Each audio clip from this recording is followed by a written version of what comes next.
Good morning, good afternoon, good evening. So what I'm going to do real quick is just make a quick narration of some of the PowerPoints that are in here.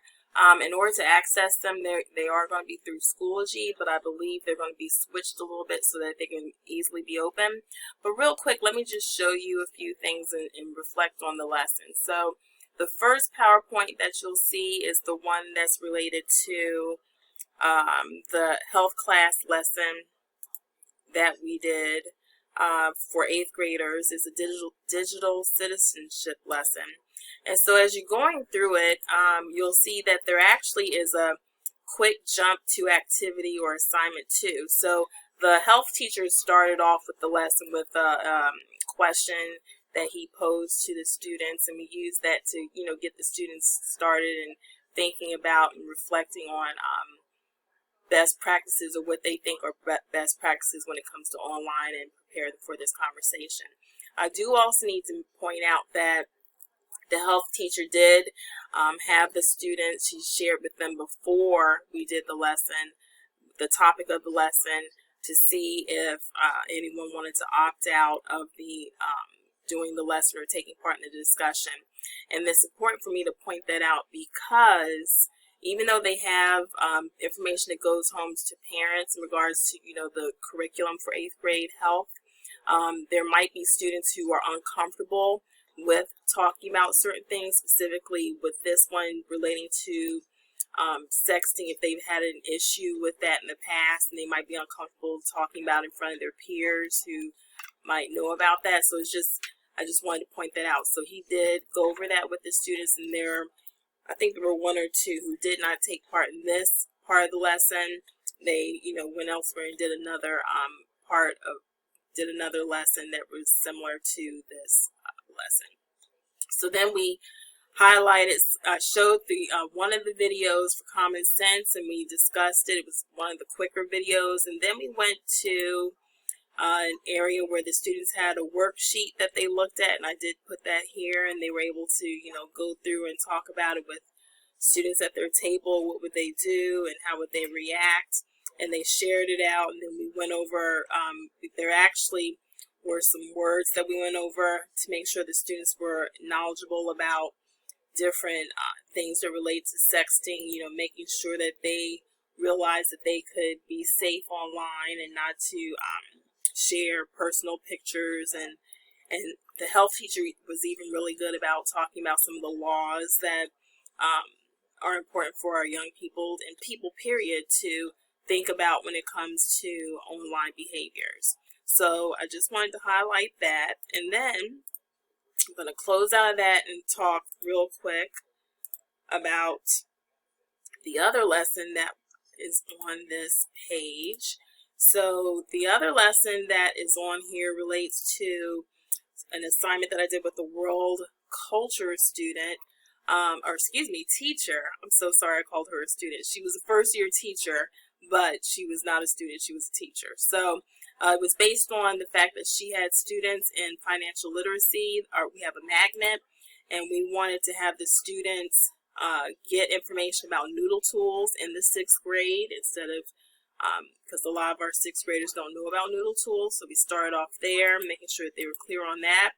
And it was really cool, this lesson, when you go through it, because we worked together on the lesson, and a lot of times the students were able to get the information and apply that to the controversial topic assignment that they had.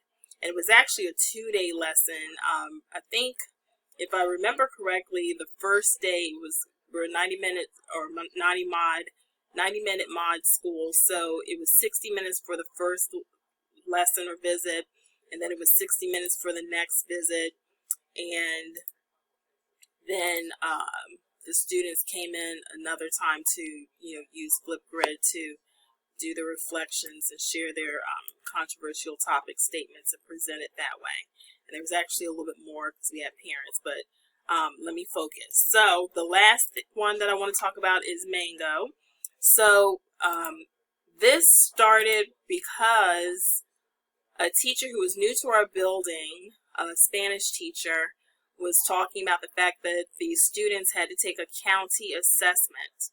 And she wanted to make sure that they were prepared for the assessment for the Spanish language. And so I mentioned, oh, there's, something online, BCPL has it, students are able to access it, we just got to make sure the students know how to do it, blah, blah, blah. And so that connects to this lesson. So we co-taught this in her classroom. We started off with an opening question. We had our I can statement. You'll see all this when you go through. I did upload information related to Naviance and how students can use that to access their ID number, because they do need their student ID number in order to get onto Mango.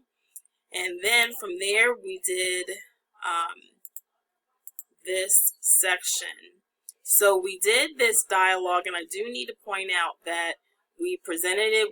I think she spoke, and I tried to speak Spanish. My pronunciation is not that great, or the way I sound when I speak Spanish, but anyway, we did that, and we made sure we talked to the students about, looking at what they know and trying to get said. And so here's the item that we did. And I think one class we even, because she had a few students, I do remember this now, she had a few students who are native speakers of Spanish. So it was her and those students, or even if there was 2 or 3 students, and they did this, and it was pretty cool. And then we had the students, talk about, okay, what do you think is happening? Raise your hand if you think it's A, B, C. And then we showed them the answer, and we explained why it was the answer. And it was a little difficult because, right here especially, it helps give them the answer to that question. And then we talked about it, came up with this, the TIPS method. So try reading it aloud, identifying the words you know, etc. And then they had to apply that themselves, and they did the rest, and there was a timer. And then, it involved reading and navigating through Mango on their own. And so it was a really cool lesson. I'm glad I had a chance to do that with the teacher, because that was my first time working with her. And again, it was her first time in our building, but she's a veteran teacher. And then that led to another lesson that we actually did when we were doing virtual lessons here online, because she wanted another lesson for students in her Google Meet. So the big thing about this is I feel as though these collaborations not only were a chance for me to work with different classroom teachers, rather than, we love working with language arts, or we love working with possibly social studies teachers. But, trying to get the word out what the library media specialist can do with other content areas. And then that opens us up to other opportunities. So I hope I explained those things.